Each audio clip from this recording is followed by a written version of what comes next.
I'm from Houston. I grew up in Garden Oaks. I've lived here all my life. Right now, I live in Northside, which is just north of downtown.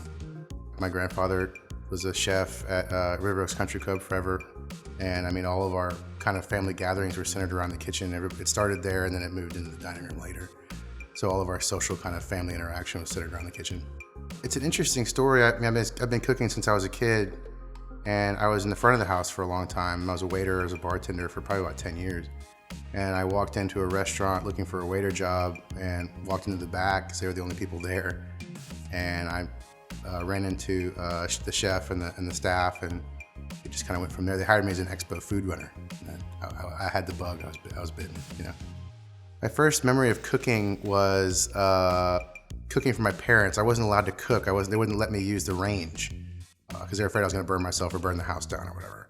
And so I would get up early and I would cook them breakfast. And I did that because they wouldn't complain, and it gave me access to the stove. So eggs, crepes, all kinds of stuff when I was a kid. I've always been drawn to seafood, mainly because it's delicate, it's simple, and you know, you have to be careful. You have to have a little bit of restraint in order not to cover over the natural flavors of things. You know, if you overdo it, then it kind of gets lost. I started making this dish when I was introduced to fish. You know, a good friend of mine from Lone Star Seafood came by. I was like, hey, I got this striped bass. It's really nice. It's a freshwater species, and it's not catfish. And you know, we tried it. We loved it. The texture was great, and it's not on very many menus. So I thought it was a great way to go. So you know, the fish is very Texas, and the dish is very Houston, because it takes all those kind of like. It takes all the diversity and kind of puts it together. Because it's a little bit Cajun, it's a little bit Asian, and it's 100% Texas because it's here. The fish is raised 80 miles away, and I mean, it doesn't get any fresher than that. I mean, it comes out of the water and it hits the table in less than a day. So we started off just bringing in the fish, and so we did it with a crispy skin, and we did it grilled. And then it kind of moved into doing a whole fish application. So we started with a whole fish, and then it kind of evolved. After that, we're like, well, we want to do a whole fish, but we want to offer it boneless. And so we figured out a way to butcher the fish, take out all the bones, but leave it whole, except for the head and the tail.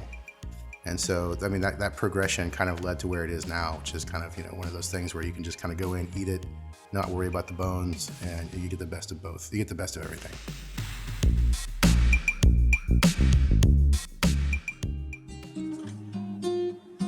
All right, so I have a striped bass here from Extra Aquaculture. I'm gonna cut it real quick just in case you get a whole fish. A couple things to look for. Look at the eyes, make sure they're not too cloudy. And do yourself a favor and ask your fishmonger to scale it for you, because it's a big mess in the kitchen. So I'm just gonna get to it.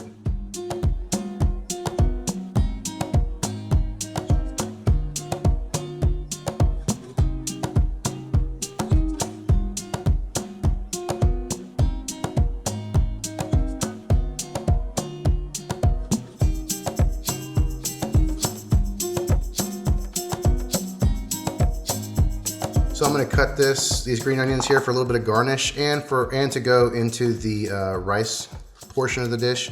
So I'm going to start at the white end, and for the rice portion, I'm going to cut these a little bit big so that they add some texture and they don't shrivel up into nothing when I put them in that hot pan.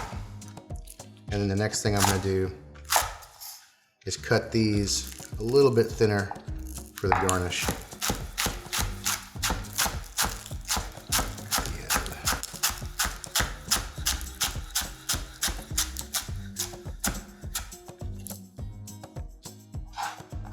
So rice, garnish. All right, so the first thing we're gonna do is we're gonna make our beurre monté. I've got hot water in this pot. It's at a boil. I'm gonna add a little bit of cream just to make sure that butter emulsifies nicely.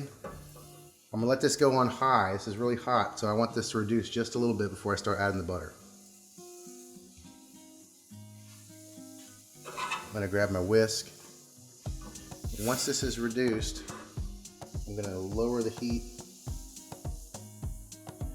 I'm gonna start adding this butter in.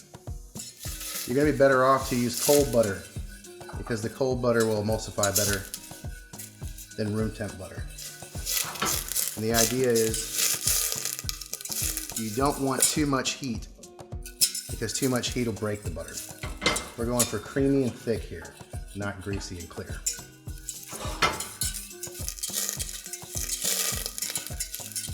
You just do that slowly, a couple cubes at a time, whisking constantly until you get to the desired thickness. So once you get your butter to the thickness that you want it, you're gonna add a little bit of Cajun seasoning, a little bit of salt, and a little bit of pepper. Whisk that in and you're done. You can put that to the side and we'll come back to it later. So the next step is the rice. You want a ripping hot pan. This pan is smoking hot. So as soon as I put this oil in there, it's gonna start to smoke. I got grapeseed oil. It's a high temperature oil. It's great for this kind of cooking because it won't burn. I'm gonna toss my green onions in there. And like I said, you wanna be really aggressive. You want the pan to be really hot. And you want it to, take it almost to a char. So you're just gonna let them sit for a second and get that color. And then once the green onions are nice and brown, we're gonna add the rice just to heat it up and then put it in the oven and hold it for plating later.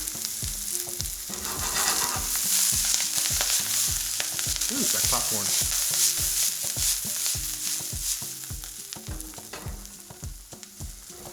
I've got some nice color on those onions now. I'll add the rice.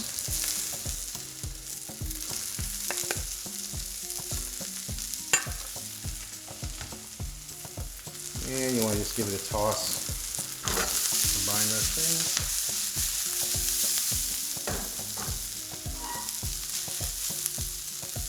And I'm going to add my crab bowl.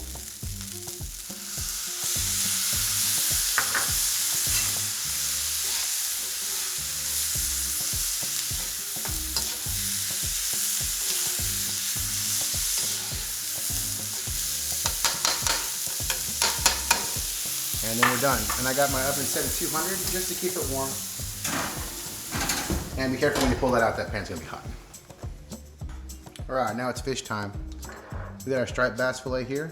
You just wanna pat it dry to make sure it's as dry as it can possibly be so it'll take a nice crisp and stay crisp. Salt and pepper, both sides. I use white pepper, it's a little bit less aggressive. And you want your pan to be on about medium high. When you put that fish down, let it fall away from you. That way you don't splash oil on yourself. And then what I'm gonna do is one of these here. Now, if you don't have a steak weight at your house, you can just use a heavier pan. But that is to keep that fish from curling up and keeping it from getting a nice even sear on your skin. You want to take it about 90% of the way here. That way when you flip it over, you'll have about, a minute, 30 seconds to a minute left. And you'll have time to plate the rest of your dish. All right, so we're about there. You can see how the white has come up along the outside. I'm going to take my fish staff, make sure I'm clear, and I'm going to flip it over really carefully and try not to splash myself with oil.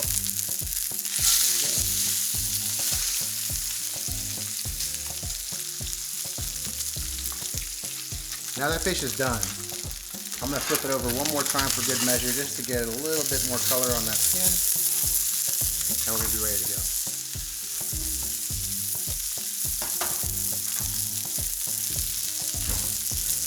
I'm going to go to the plate. I'm going to make a nice little pile of rice right in the middle.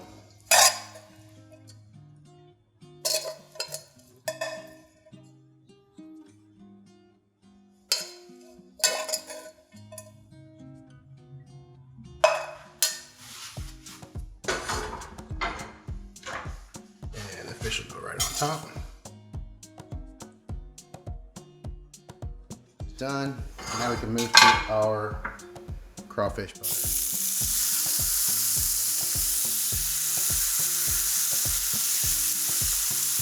crawfish go in. Shallots and shillers go in. Garlic goes in. A little bit of Cajun seasoning goes in. We're just going to cook this until it's warm and my vegetables are sweated a little bit.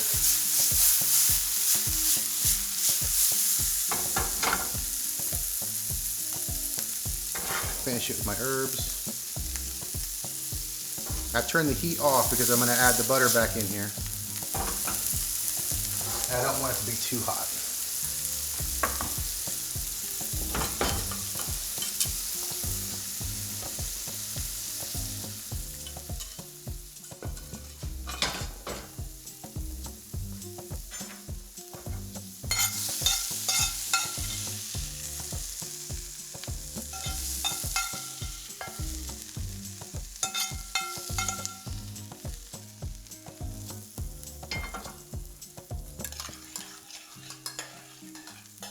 And you finish with your crawfish butter.